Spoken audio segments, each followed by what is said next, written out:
Azamgarh Lok Sabha seat पर भारत रक्षा दल ने अपने कार्यों के माध्यम से अपनी एक अलग पहचान स्थापित कर ली है। सवा लवारिस लाशों के जलाने का जिक्र हो या भूखों को भोजन देने की बात हो या स्वास्थ्य सुरक्षा या पर्यावरण को बचाने की बात हो और भ्रष्टाचार के खिलाफ आवाज बुलंद करने की बात हो, ऐसे में भारत रक्षा दल सक्रिय भूमिका में नजर आता है। जिस आजमगढ़ लोकसभा सीट पर भारतीय जनता पार्टी हिंदुत्व के नाम पर वोट मांगती है, समाजवादी पार्टी वाई फैक्टर पर राजनीति करती है, वहीं बहुजन समाजवादी पार्टी बहुजनों को लेकर राजनीति करती है, वहीं अब भारत रक्षा दल इंसानियत के नाम पर वोट मांगती है। यानी भारत रक्षा दल का राजनीति में भी एक नया संदेश है, क्योंकि हरकेश विक्रम श्रीवास्तव नगर पालिका का चुनाव लड़ते हैं, जनता को ना लोभ देते हैं, ना लालच देते हैं, ना पैसा देते हैं, ना दारू देते हैं, ना मुर्गा देते हैं। फिर भी शहरी क्षेत्र में 13,000 से ज़्यादा मतदान उन्हें मिलते हैं। कुछ ही वोटों से वह चुनाव हार तो जाते हैं, लेकिन राजनीति में एक नया संदेश देकर चले जाते हैं। अब यह देखना बड़ा दिलचस्प हो जाता है कि हरकेश विक्रम श्रीवास्तव के कामों से लोग कितना प्रभावित हैं। जहां आप बिना पैसा खर्च के कुछ नहीं करा सकते हैं, लेकिन वो राजनीति में कुछ भी पैसा खर्च वैसा नहीं करते हैं,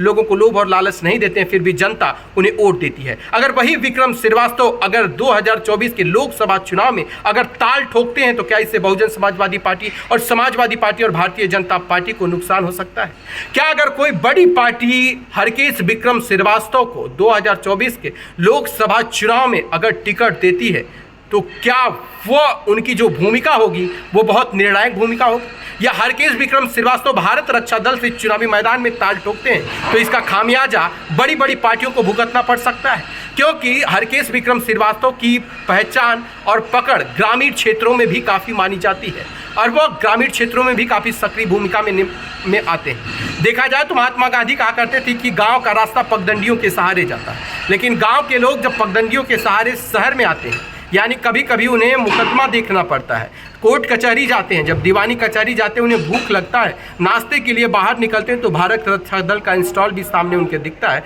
जहां वो भरपेट नाश्ता कर पाते हैं। भारत रक्षा दल स्वास्थ्य सुरक्षा और पर्यावरण को लेकर अच्छा काम तो करती है, लेकिन मानवता के लिए मिसाल भी है। भारत रक्षा दल जात धर्म मजहब से ऊपर उठकर जिस तरह से इंसानियत को उन्होंने संदेश दिया है इंसानियत का, उससे मुझे लगता है कि भारतीय जनता पार्टी, समाजवादी पार्टी और बहुजन समाजवादी पार्टी के वोटरों पर असर पड़ेगा, क्योंकि हरकेश विक्रम श्रीवास्तव को लोग जात धर्म मजहब से ऊपर उठ कर लोग उनके कामों को पसंद करते, उनकी विचारधारा को पसंद करते हुए लोगों ने वोट दिया था। यहाँ तक कहा जाता कि हरकेश विक्रम श्रीवास्तव चुनाव तो भले हार गए, लेकिन लोगों के दिलों में उन्होंने एक अलग जगह बना ली। उसके बाद लोगों का कहना यह था कि ये शख्स जीतना ही चाहिए था, अगर वो जीतते तो बड़ा परिवर्तन होता। हरकेश विक्रम श्रीवास्तव यही दावा करते हैं, मैं जीतूंगा तो भ्रष्टाचार खत्म करूंगा और भ्रष्ट अधिकारियों के ऊपर कार्रवाई की मांग करूंगा। हरकेश विक्रम श्रीवास्तव जिस तरह से आजमगढ़ की राजनीति में सक्रिय भूमिका में नजर आ रहे हैं, अगर वह 2024 में ताल ठोकते हैं तो इसका लाभ किसको मिलेगा और किसको इसका खामियाजा भुगतना पड़ेगा?